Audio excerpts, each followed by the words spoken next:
السلام علیکم ورحمۃ اللہ وبرکاتہ۔ الحمد للہ وکفى وسلام علی عباده الذین اصطفى، اما بعد۔ اعوذ باللہ من الشیطان الرجیم۔ کیف تکفرون باللہ وکنتم امواتا فاحیاکم ثم یمیتکم ثم یحییکم ثم الیہ ترجعون۔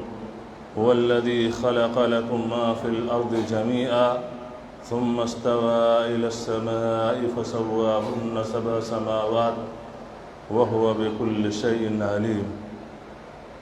حضرات گرامی، سورہ بقرہ کی آیت نمبر 28 اور 29، یہ جو دو آیتیں آپ کے سامنے تلاوت کی گئیں، ان آیتوں کے اندر اللہ تبارک تعالیٰ نے کفار، فساق و فجار کے اس عمل پر نکیر کی ہے اور ان کی سرزنش کی ہے، ان کو ڈانٹا ہے کہ جب اللہ تعالیٰ ہی تم کو پیدا فرمانے والا ہے، اللہ تعالیٰ ہی تم کو موت دینے والا ہے، اور اللہ تعالیٰ ہی نے اس زمین اور اس کائنات کو پیدا فرمایا ہے، تو تم اس اللہ کے ساتھ کفر کیوں کرتے ہو، اللہ کے ساتھ شرک کیوں کرتے ہو، تم ان نعمتوں کا اعتراف کیوں نہیں کرتے ہو؟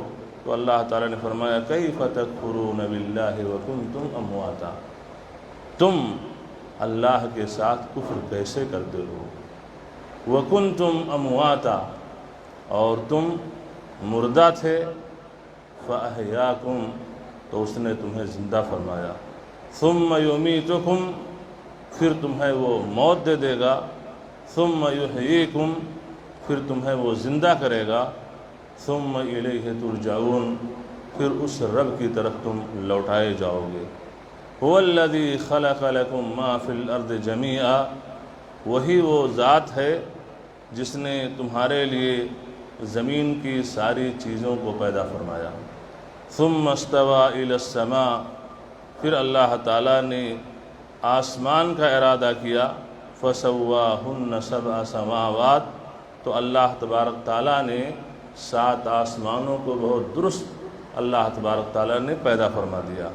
وَهُوَ بِكُلِّ شَيْءٍ عَلِيمٌ، اور وہ رب ہر چیز کو جاننے والا ہے۔ آیت نمبر 28 جس میں اللہ تعالیٰ نے نکیر کی ہے کیف تکفرون، تم کیسے انکار کرتے ہو، یعنی اس سوال میں ڈانٹنا ہے، پھٹکارنا ہے، سرزنش کرنا ہے کہ جب میری ذات وہ ہے کہ جب تمہارا وجود ہی نہیں تھا، تم اپنے باپ کے پیٹھ میں تھے، یعنی آپ دیکھتے ہیں کہ میاں بیوی دونوں اپنے تعلقات قائم کرتے ہیں، تو انسان کی جو منی ہوتی ہے اس کے پیٹھ سے ہو کر کے، اور یہ ہے کہ وہ آ کر کے رحم مادر میں ملتی ہے، اور اسی طریقے سے عورت کی جو منی ہوتی ہے وہ پسلیوں کے درمیان سے ہو کر کے، اور اس طریقے سے وہ اپنے اصل جگہ پہ پہنچتی ہے۔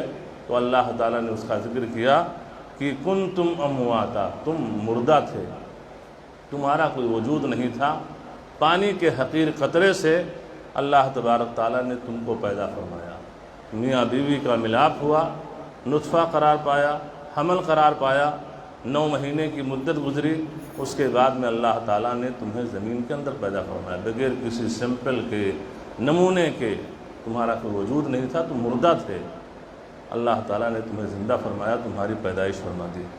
ثم یمیتکم، زندگی جو اللہ تعالیٰ نے دی، وہ زندگی کبھی چند منٹ کے لیے ہوتی ہے، چند سیکنڈ کے لیے ہوتی ہے، چند مہینے کے لیے ہوتی ہے، چند سالوں کے لیے ہوتی ہے، اور اس کے بعد میں اللہ تعالیٰ اس انسان کو موت دے دیتا ہے، ملک الموت آتا ہے، اس کی روح قبض کر لیتا ہے۔ تو اللہ تعالیٰ فرماتا ہے تم کو زندہ کیا، پیدا کیا، اور پیدا کرنے کے بعد پھر تمہیں اللہ تعالیٰ موت دے دیتا ہے۔ بچہ پیدا ہوتا ہے، پیدا ہونے کے بعد بھی چند سیکنڈ وہ سانس لیتا ہے، دنیا سے رخصت ہو جاتا ہے، کبھی چند منٹ سانس لیتا ہے، دنیا سے رخصت ہو جاتا ہے، کبھی چند مہینے وہ زندہ رہتا ہے، دنیا سے رخصت ہو جاتا ہے، اور کبھی چند سال یا 60 70 80 100 سال پورا کرتا ہے، اور ایک دن ملک الموت آتا ہے، اس کی روح قبض کر لیتا ہے۔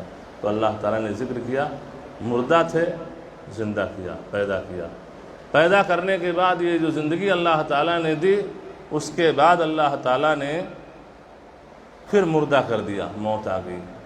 موت آنے کے بعد پھر ایک دن جب قیامت قائم ہوگی تو اللہ تبارک تعالیٰ تمہیں زندہ فرمائے گا کہ جب اسرافیل علیہ السلام سور پھونکیں گے تو جو بھی لوگ قبروں کے اندر ہیں یہ سب کے سب مادرزاد ننگے اٹھ کھڑے ہوں گے۔ تو یہ اللہ تعالیٰ نے فرمایا ثم یحییکم، پھر تمہیں وہ زندہ فرما دے گا۔ زندہ کیوں فرمائے گا؟ ثم الیہ ترجعون، پھر اسی رب کے پاس تم لوٹائے جاؤ گے۔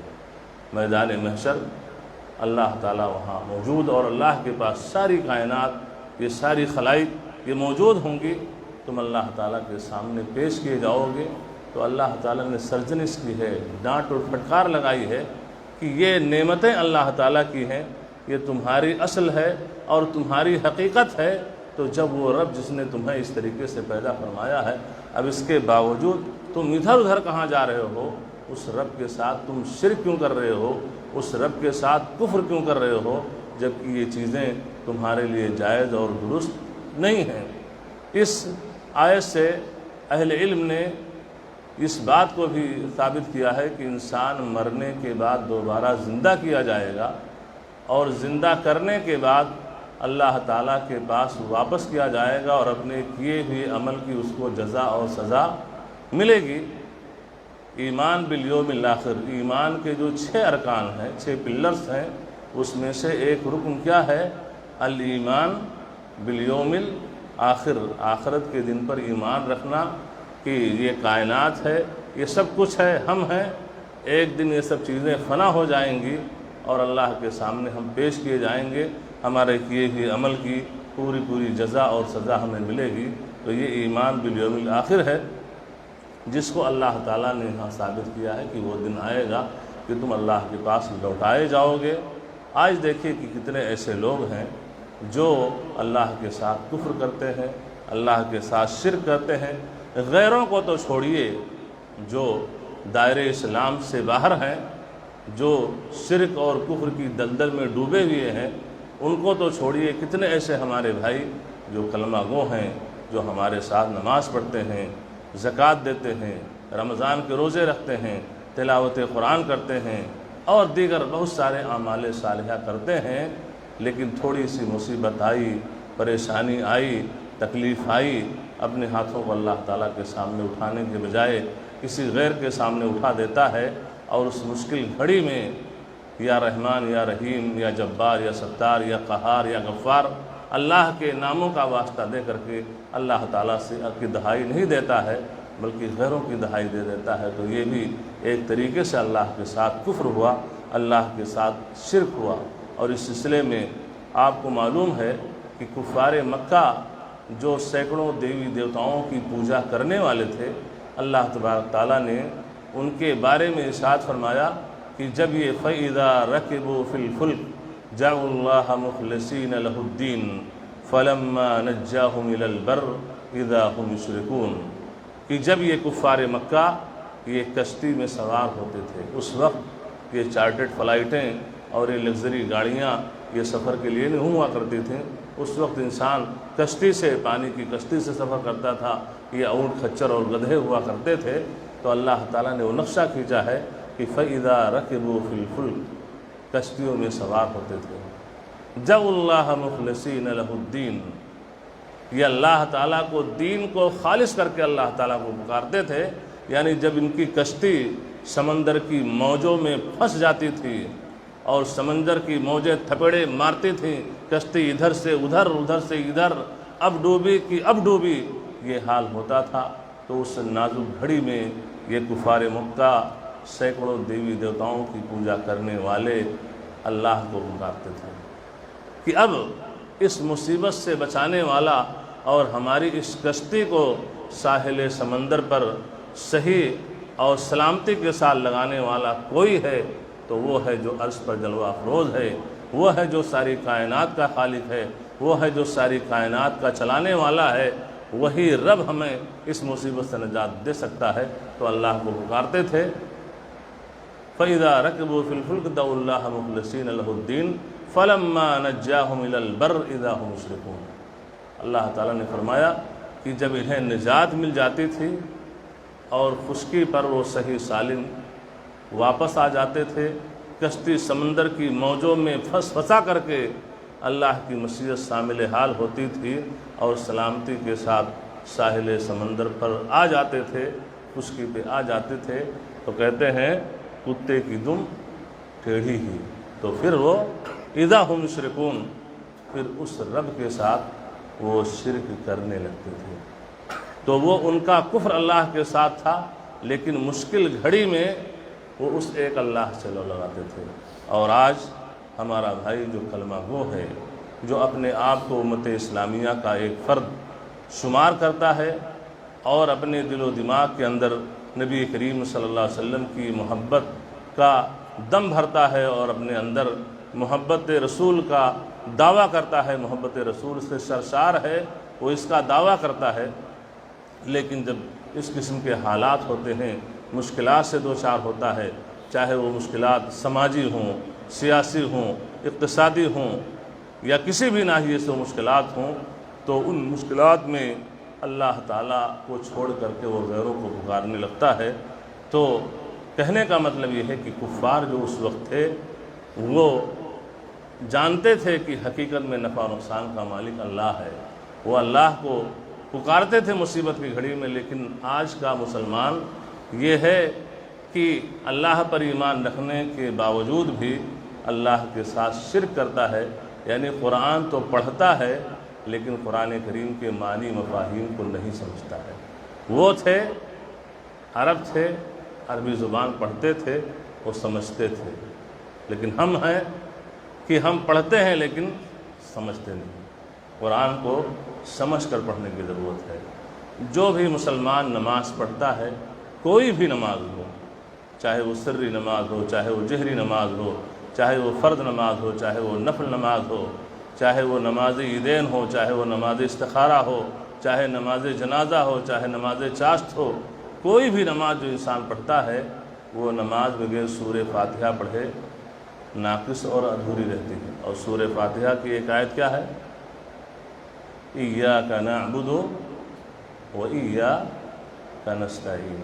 کیا مطلب ہے؟ ایاک نعبد، ہم صرف اور صرف تیری عبادت کرتے ہیں۔ ایاک یعنی یہ کلمہ یہ حسر و تاکید کا ہے، ایاک نعبد، ہم صرف اور صرف تیری عبادت کرتے ہیں، و ایاک نستعین، اور ہم صرف اور صرف تجھ سے مدد چاہتے ہیں۔ ایک یہ ہے کہ آپ کا کوئی دوست ہے، آپ نے کہا آئیے ذرا چائے پیتے ہیں، ایک یہ بھی دعوت دینی ہوئی نہیں، اور ایک کہا نہیں آپ نے ہاتھ پکڑا کہ نہیں چلنا ہے اور ابھی چلنا ہے اور چائے پی کے جانا ہے۔ دونوں میں فرق ہوا کہ نہیں ہوا؟ ایک تو فارمیلٹی کیا ہی چائے پیتے ہیں، اور ایک آپ نے ہاتھ میں ہاتھ ڈالا کہا چلنا ہے اور چائے پی کے جانا ہے، تو دونوں میں فرق ہوا کہ نہیں ہوا؟